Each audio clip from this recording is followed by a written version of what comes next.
اور سنیں سرکار سیدی اعلی حضرت عظیم البرکت رضی اللہ تعالی عنہ پوری امت کو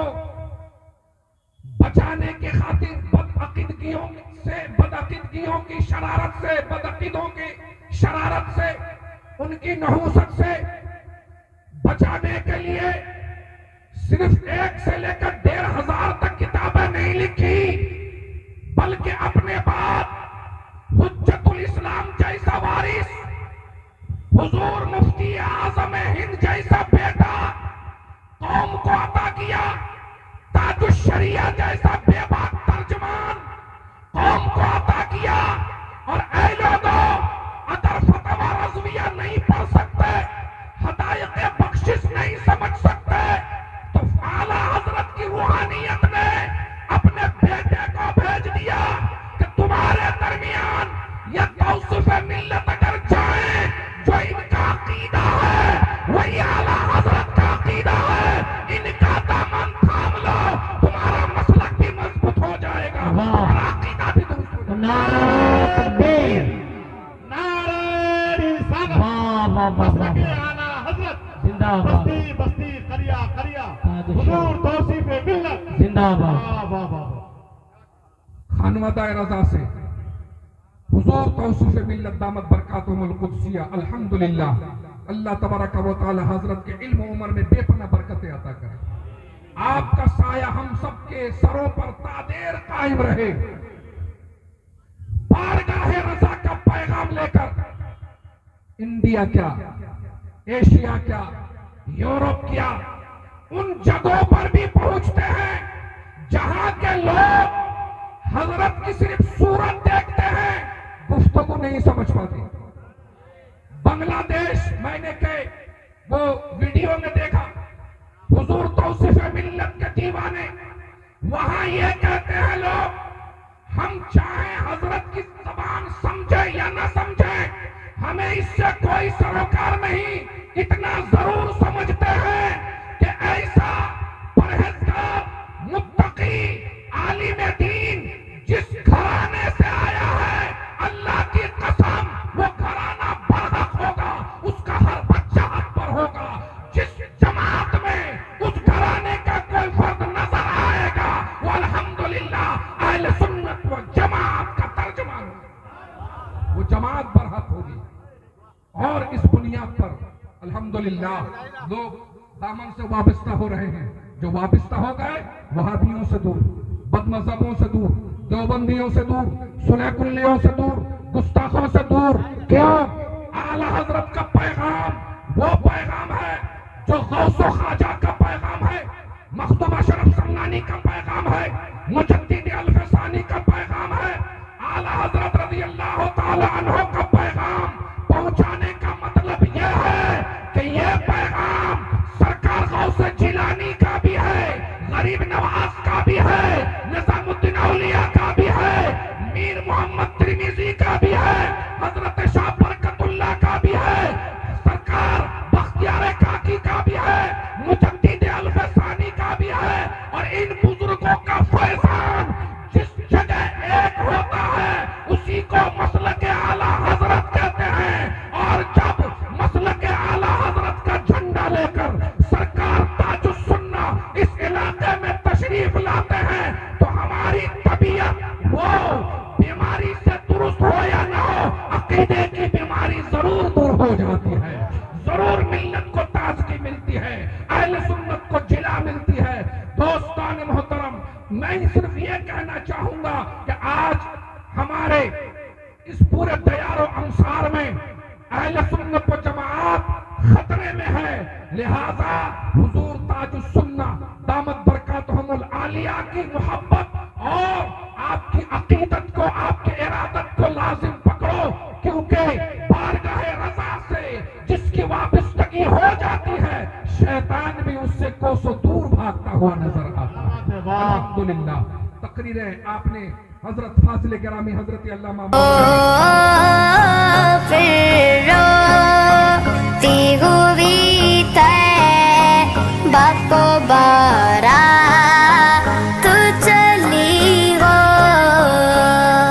ہر بار۔ حضرت علامہ مولانا مفتی عرفان عالم صاحب قبلہ شفیع مصباحی نے شاندار خطاب کے اصلاح معاشرہ پر،